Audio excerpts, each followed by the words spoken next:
नमस्कार दर्शक बंधु मल्ली ओडिया रेसिपी को आज आमर पोईपत्र बरा करवा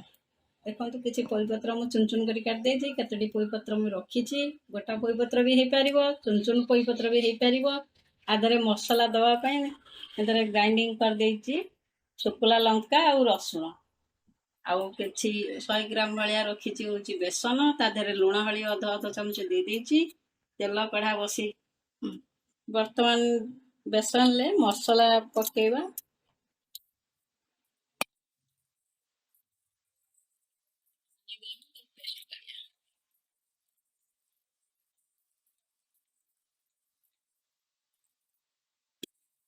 पेटी अति पतला करेंगे नहीं ठीक मध्यम साइज रे करेंगे जमी ठीक रे बराटी हो पार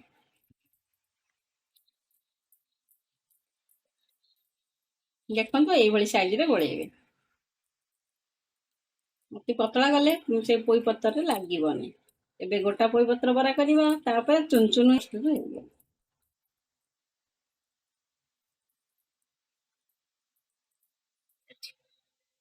तेल एठी कड़े रे गरम हो सारी एमती मिसेबे मिसेकी भांग करदे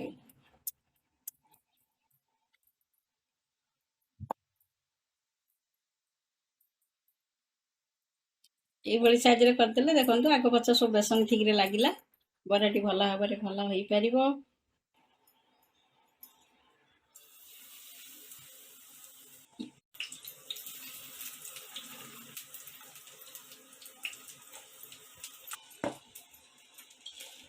बर्तमान छोट छोट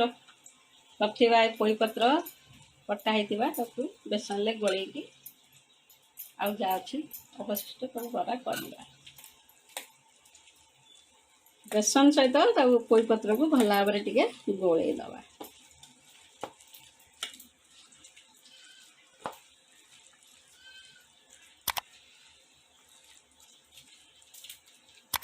दी मिनट रहा सेपट बराटा खोल सारापर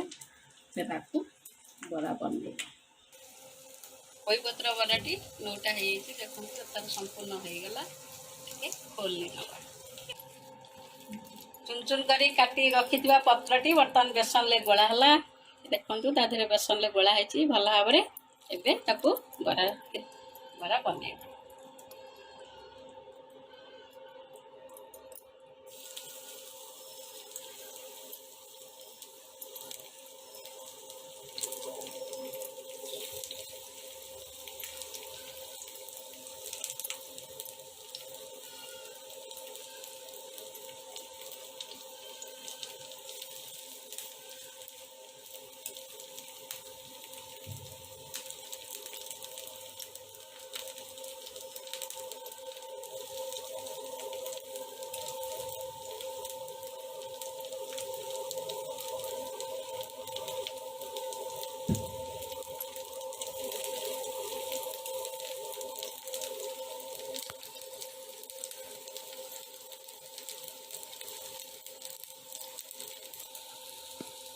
पराटी नौटा है देखो केते सुंदर भाव में नाली पड़ी अच्छी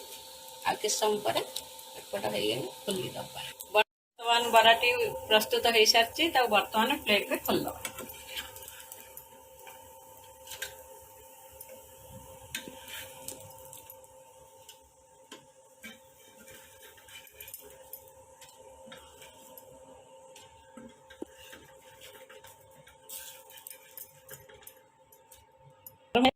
देखो दुई प्रकार पोई बरा प्रस्तुत हो सारी आपण मैंने गरम गरम भात में पखाल